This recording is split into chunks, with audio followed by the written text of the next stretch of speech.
ಪರ್ಯಾಯ ರಾಷ್ಟ್ರದ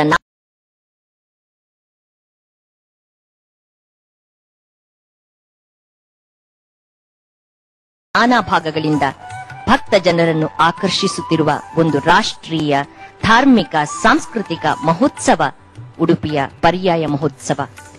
ಕರ್ನಾಟಕದ ಹರಿದಾಸರಿಗಂತೂ ಪರ್ಯಾಯ ಬಂತೆಂದರೆ ಸಾಕು.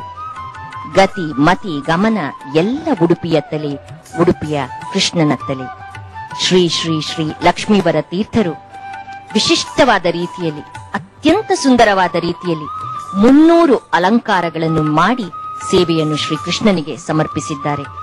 ಶ್ರೀ ಶ್ರೀ ಲಕ್ಷ್ಮೀವರ ತೀರ್ಥರಿಂದ ಅಲಂಕೃತ ಶ್ರೀಕೃಷ್ಣನನ್ನು ನೋಡುವುದು ಕಣ್ಣುಗಳಿಗೆ ಹಬ್ಬ, ಹೃದಯ ಮನಗಳಿಗೆ ಅತ್ಯಂತ ಒಂದು ಉತ್ತುಂಗವಾದ ರೀತಿಯಲ್ಲಿ, ಅತ್ಯುತ್ಕೃಷ್ಟವಾದ ರೀತಿಯಲ್ಲಿ ಸುಖ ನೆಮ್ಮದಿಯನ್ನು ತಂದುಕೊಡುತ್ತದೆ. ಖಂಡಿತ. ಕೃಷ್ಣ ಕಣ್ಣ ಮುಂದೆ ನಿಂತಿದಂತಿದೆ, ಕಷ್ಟವನ್ನೆಲ್ಲ ಪರಿಹರಿಸು, ಇಷ್ಟಾರ್ಥವನ್ನು ನೆರವೇರಿಸು ಅಂತ ಹರಿದಾಸರು ಹೇಳಿದಂತಹ ಆ ಹಾಡನ್ನು, ಆ ಸ್ತುತಿಯನ್ನು ನಾವು ಪದೇ ಪದೇ ನೆನಪಿಸಿಕೊಳ್ಳಲೇಬೇಕಾಗುತ್ತೆ. ಶ್ರೀಕೃಷ್ಣನ ದೇಗುಲದ ಒಳಭಾಗದ ಒಂದು ರಮಣೀಯವಾದ ದೃಶ್ಯವನ್ನ ನೋಡ್ತಾ ಇದ್ವಿ.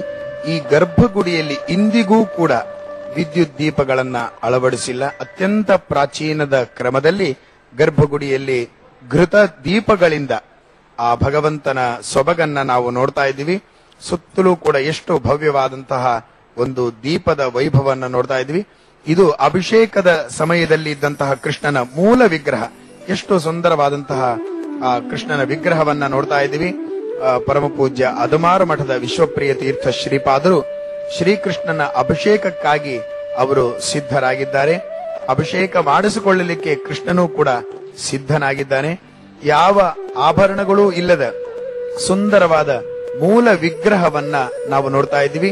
ಕೃಷ್ಣನ ಮುಂಭಾಗದಲ್ಲಿ ಉಳಿದ ಮಠಗಳು, ಅಷ್ಟಮಠದ ಯತಿಗಳ ಒಂದು ಏನು ಪರಂಪರೆಯಲ್ಲಿ ಬಂದಂತಹ ದೇವರು ಇದ್ದಾರೆ, ಆಚಾರ್ಯ ಮಧ್ವರು ಕೊಟ್ಟಂತಹದನ್ನ ಮುಂದೆ ಇಟ್ಟು ಪೂಜಿಸ್ತಾರೆ. ಇದೊಂದು ಪರಮ ಪೂಜ್ಯ ಲಕ್ಷ್ಮೀವರ ತೀರ್ಥ ಶ್ರೀಪಾದರು ಮಾಡಿದಂತಹದ್ದು. ಪದ್ಮಾವತಿ ಅಂದ್ರೆ ಲಕ್ಷ್ಮೀದೇವಿ ಹೂ ತೋಟದ ಮಧ್ಯದಲ್ಲಿ ಕಂಗೊಳಿಸುವಂತಹ ಒಂದು ಸುಂದರವಾದಂತಹ ದೃಶ್ಯವನ್ನ ನಾವು ನೋಡ್ತಾ ಇದ್ದೀವಿ. ಆ ಹೂವನ್ನ ಸಂಗ್ರಹಿಸಲಿಕ್ಕೆ ತೋಟಕ್ಕೆ ಹೋಗುವಂತಹ ಆ ಲಕ್ಷ್ಮಿಯ ಅಲಂಕಾರವನ್ನ ನಾವು ನೋಡ್ತಾ ಇದ್ದೀವಿ. ಹೀಗೆ ಬಗೆ ಬಗೆಯ ಅಲಂಕಾರಗಳನ್ನ ಮಾಡಿ ಪೂಜ್ಯ ಶ್ರೀಪಾದರು ಭಕ್ತರ ಕಣ್ಣನ್ನ ಆನಂದಗೊಳಿಸಿದ್ದಾರೆ. ಇದೆಲ್ಲವೂ ಕೂಡ ಅವರ ಏಕಾಗ್ರತೆ, ಅಲಂಕಾರದ ಬಗ್ಗೆ ಇರುವಂತಹ ಏಕಾಗ್ರತೆ. ಈ ಇಷ್ಟು ಒಂದು ತನ್ಮಯರಾಗಿ ಕೃಷ್ಣನ ಪೂಜೆಯನ್ನ ಅವರು ಮಾಡ್ತಾ ಇದ್ರೆ ನಾವು ಕೂಡ ಅಷ್ಟೇ ತನ್ಮಯರಾಗಿ ಕೃಷ್ಣನನ್ನ ಧ್ಯಾನಿಸೋಣ. ವಿರಾಮದ ನಂತರ ಮತ್ತೆ ನಾವು ನೀವು ಚಿಂತಿಸೋಣ.